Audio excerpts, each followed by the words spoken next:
대해서 모든 것을 다 협의를 하겠다, 민원 해결하겠다 해서 속초시에서 요구해서 이런 협약서가 합의서가 발생이 된 거고, 그 일환으로 이 공동수익사업 10억에 대한 것도 약속을 했었어요.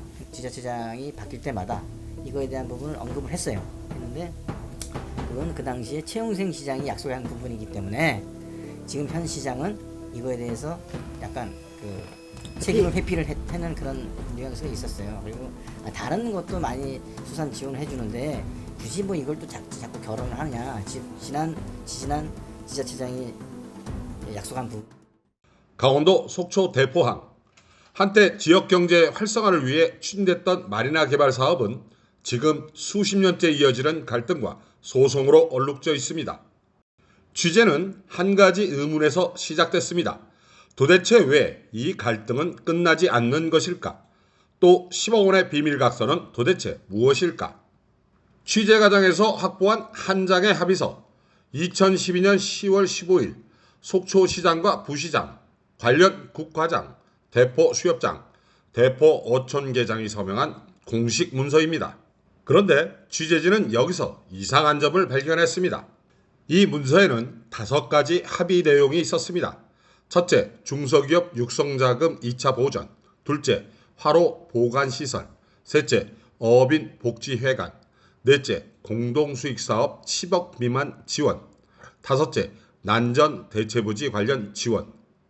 기자는 속초시가 지원하기로 한 10억 원에 관해 어촌계에 묻자 이렇게 말합니다.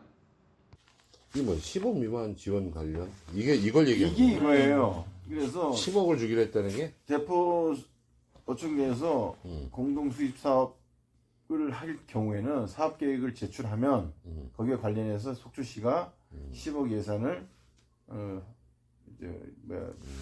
해주겠다 그 얘기였어요. 이게.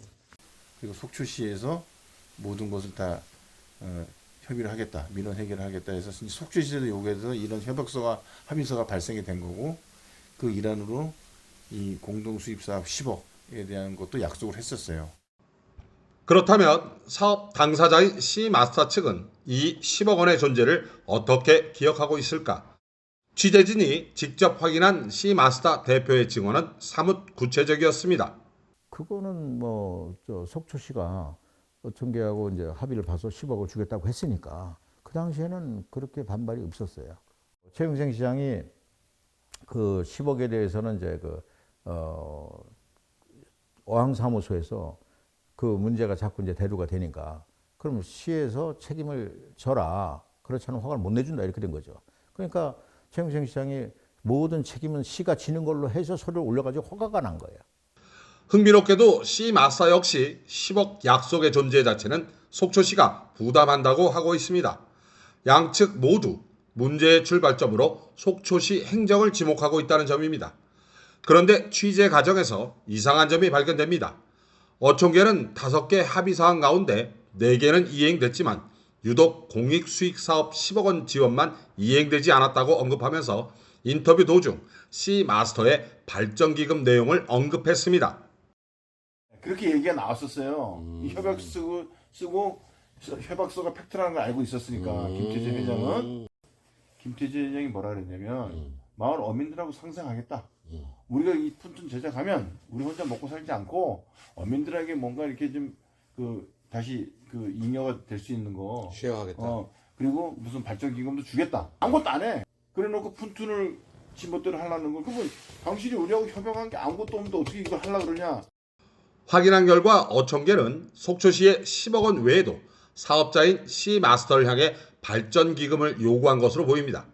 협약 내용이 명확하지 않다는 점을 근거로 사업의 정당성을 문제 삼은 것인데 사실상 금전적 지원을 압박한 셈입니다. 이에 대해 당사자인 C마스터 측은 어떻게 생각하는지 취재진이 직접 확인해 보았습니다. 유람선을 우리가 사가지고 집 들여놓을 테니까 지분을 49%를 무상으로 주겠다고 그런 거예요.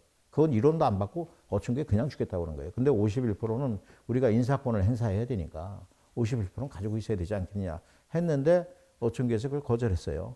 거절했고 어촌계와 C마스터의 입장은 팽팽히 엇갈립니다. 어촌계는 사측이 먼저 발전기금을 제안했다고 주장하지만 C마스터는 지분 49% 무상양도를 제안했으나 어촌계가 거절했다고 맞섭니다. 진실 공박 속 대포항 어촌계가 카시아 호텔로부터 발전기금 7억 원을 수령한 사실을 실토했습니다. 주목할 만한 단서입니다. 어촌계가 왜 이번에도 금전적 지원을 고집했는지 그 의도와 과거 사례의 연관성을 냉정히 따져봐야 할 대목입니다. 카샤에서 7억 받으셨나요? 예, 7억 받아갖고 어촌계 마을에서 차 갖고 5천개 3억을 갖고 왔다. 어촌계가 3억을 가져가요? 예. 어촌계 되게 3억이고 발전기금이라서 원래 저 분리가 안 되는 돈인데 그 안 되는데 이게 발전기금이 이제 7억이라는 거죠. 발전기금은 7억이었는데 그래서 이제 4억은 누가 가져갔나요? 마을 번영에 마을 번영에. 실제로 합의서 제4항에는 공동수익사업 10억 원 미만 지원이라는 문구가 적혀 있습니다. 그럼 이 약속은 왜 지켜지지 않았을까? 차기 지자체장에게 언급을 안 했는지 어촌계에 물었습니다. 근데 뭐 난전 대체부지 다 모든 게 완성이 되고 저는 이제 어촌계장으로서 임기가 끝났고 다음에 어촌계장 그다음에 지금 현직 어촌계장님 이분들이 이제 계속 그 지자체장이 바뀔 때마다 이거에 대한 부분을 언급을 했어요. 어촌계는 지속적인 언급을 했으나 약속이 지켜지지 않았다고 말합니다. 또 차기 시장들은 자신이 아닌 전임이 한 거라 책임을 회피한 느낌이라고도 말합니다. 그건 그 당시에 최용생 시장이 약속한 부분이기 때문에 지금 현 시장은 이거에 대해서 약간 그 책임을 회피를 하는 그런 뉘앙스가 있었어요. 그리고 다른 것도 많이 수산 지원해 주는데 굳이 뭐 이걸 또 자꾸 결혼을 하느냐. 지지난 지자체장이 약속한 부분. 속초시는 왜 전임을 핑계로 약속을 지키지 않았을까? 취재진이 확보한 또 다른 문서 2012년 11월 8일자 속초시 공문은 당시 행정의 적극성을 적나라하게 보여줍니다. 속초시는 정부 부처와 직접 협의를 거쳐 마리나 시설의 수면전 확장 방안까지 도출하며 사업을 주도적으로 이끌었습니다. 시가 앞장서서 사업의 청사진을 그리고 민간 사업자를 끌어들여 놓고 이제 와서 전임자의 약속이라며 뒤로 숨는 행태는 무엇입니까? 과연 2012년 합의서는 갈등을 해결하기 위한 약속이었을까? 아니면 14년 분쟁의 씨앗이었을까? 어촌계를 반발하게 만든 10억 원의 약속. 속초시가 이 약속을 지키지 않은 14년 세월. 행정이 스스로 만든 공문을 부정하는 이 무책임함이 대포항 14년 분쟁을 키운 진짜 원인이며 대포항의 마리나 개발 사업의 원흉이 되어 지금까지 민간 투자자인 C마스터의 분쟁의 씨앗임이 분명합니다. 지자체의 무서버리 행정 권력이 민간 투자자를 옥죄며 발전을 저해하는 이 현실. 강원도의 발전을 가로막고 있습니다. 더 나아가 대한민국 마리나 관광 사업을 저해하고 해외 관광 인프라의 확장을 막고 있습니다. 또한 강원도에 투자를 꺼리게 만드는 구실이 되고 있습니다. 브레이크 뉴스 김일웅입니다.